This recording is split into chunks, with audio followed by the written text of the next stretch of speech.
Good day everybody, my name is Zat and this is Tycoon News for August 2014. This episode is a little bit late, but it wasn't around until Gamescom that some interesting news was announced. For example, the new PC title for RollerCoaster Tycoon is on its way, and Paradox Interactive is trying their hand at their own city simulator.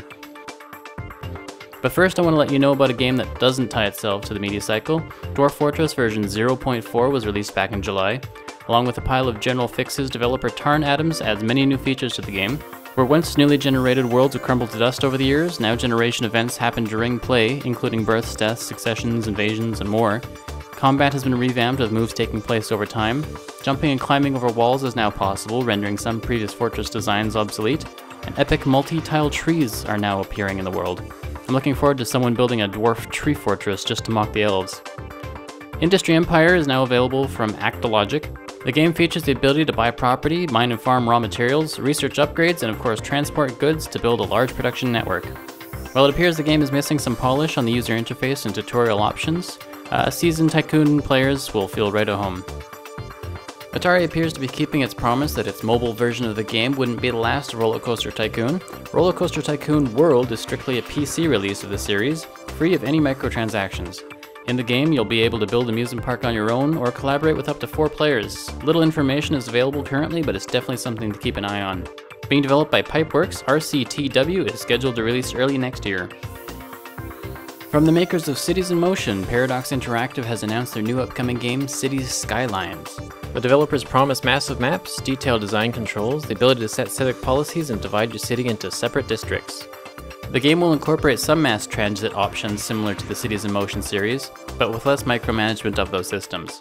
Modification of the program will also be encouraged, with modding tools being incorporated into the game from the start. Clockwork Empires has entered its alpha and is now available for purchase on Steam. As seen in this version of the game, colonists are simulated with individual personalities, memories, and their mood will be affected by the player's management style. Buildings can be built free-form, setting floor plans, machines, furniture, and decorations as you see fit. And don't forget to watch out for those menacing fish people. It's not new news, but if you haven't heard of Stonehearth yet, it's worth a look. Radiant Entertainment ran a very successful Kickstarter in May of last year, and has been regularly giving updates on the development since. The final game will include RPG-like story elements, a class leveling system, various monsters and friendlies, and multiplayer support in either co-op or versus mode. Deep Space Settlement is technically a real-time strategy 4X game, but it has caught my attention due to the extensive ship and station design tools.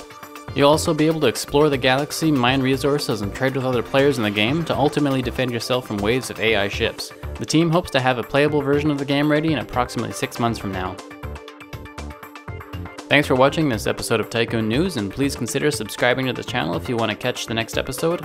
Random shout out to Mr. Zebra Gamer, a fellow YouTuber who follows me on Twitter, and you should follow me on Twitter too if you want more frequent updates of Tycoon games. Also, you can email me at writezhatt@gmail.com if you have any ideas you would like to see in this series. Take care.